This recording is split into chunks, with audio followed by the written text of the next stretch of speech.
Hi friends, I'm Sonia. Welcome back to my channel, Simple at Very Creative. ഈ വീഡിയോയിൽ satin stitch ഉപയോഗിച്ച് ഒരു flower motive എങ്ങനെ ചെയ്യാമെന്നാണ് ഷെയർ ചെയ്യുന്നത്. സാറ്റിൻ സ്റ്റിച്ച് ഒരു ഫില്ലിംഗ് സ്റ്റിച്ച് ആണ്. മോസ്റ്റ്ലി ഫ്ലോറൽ ഡിസൈൻസ് ചെയ്യുന്നതിനാണ് സാറ്റിൻ സ്റ്റിച്ച് യൂസ് ചെയ്യുന്നത്. ബേബി ഫ്രോക്കിലും ടേബിൾ ക്ലോത്തിലുമെല്ലാം ചെറിയ ഫ്ലവർ മോട്ടീവ്സ് സാറ്റിൻ സ്റ്റിച്ച് ഉപയോഗിച്ച് ചെയ്താൽ നല്ല ഭംഗിയുണ്ടാകും. ഫ്ലവർ മോട്ടീവ് ചെയ്യുന്നതിനായിട്ട് ഞാൻ ഒരു double shaded hand embroidery thread ആണ് യൂസ് ചെയ്തിരിക്കുന്നത്. 3 ഇഴ നൂലാണ് ഇവിടെ ഉപയോഗിച്ചിരിക്കുന്നത്. So let's start. ആദ്യം ഒരു പെറ്റലിനെ ഹാഫ് ആയിട്ട് ഡിവൈഡ് ചെയ്യണം. അതിനായിട്ട് വീഡിയോയിൽ കാണിച്ചിരിക്കുന്നത് പോലെ നീഡിൽ പെറ്റലിന്റെ ബേസ് ലൈനിൽ സെന്ററിൽ ഫാബ്രിക്കിലൂടെ എടുക്കുക. ഇനി പെറ്റലിന്റെ ടോപ്പ് ലൈനിൽ സെന്ററിൽ ഒരു സ്ട്രെയിറ്റ് സ്റ്റിച്ച് ചെയ്യണം.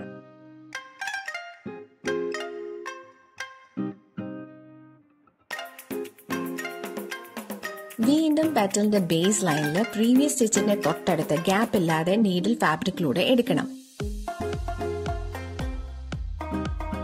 ഇനി പെറ്റലിന്റെ ടോപ്പ് ലൈനിൽ പ്രീവിയസ് സ്റ്റിച്ചിന് തൊട്ടടുത്ത് ഗ്യാപ്പ് ഇല്ലാതെ നീഡിൽ ഫാബ്രിക്കിലൂടെ താഴോട്ടെടുക്കുക. ഈ പ്രോസസ്സ് കണ്ടിന്യൂ ചെയ്ത് പെറ്റലിന്റെ ഹാഫ് പോർഷൻ കംപ്ലീറ്റ് ചെയ്യുക.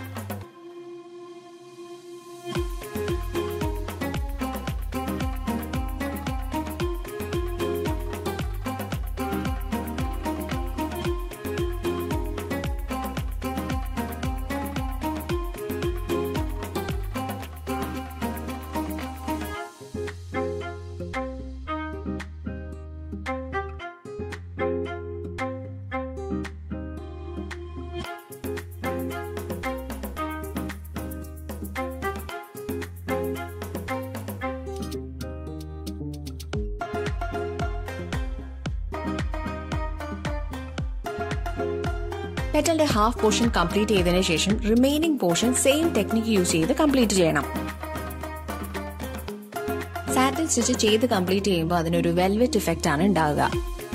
സാറ്റിൻ സ്റ്റിച്ച് ചെയ്യുമ്പോൾ ശ്രദ്ധിക്കേണ്ട കാര്യങ്ങൾ: സ്റ്റിച്ചുകൾ തമ്മിൽ ഗ്യാപ്പ് ഉണ്ടാകാൻ പാടില്ല. ഏതൊരു ഡിസൈനും സാറ്റിൻ സ്റ്റിച്ച് യൂസ് ചെയ്യുമ്പോൾ ആ ഡിസൈനെ ഈക്വലായിട്ട് ഡിവൈഡ് ചെയ്തിട്ട് ചെയ്താൽ അതിന്റെ ഫൈനൽ ലുക്ക് നല്ല നീറ്റ് ആയിരിക്കും. ത്രെഡ് പുള്ള് ചെയ്യുമ്പോൾ ഒത്തിരി ടൈറ്റ് ആകാനോ ഒത്തിരി ലൂസ് ആകാനോ പാടില്ല.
Hope you like this video. For any clarification, please write in the comment section and press the like button to this video if this was useful. Please subscribe my channel and hit the bell icon for new video notification. Thanks for watching.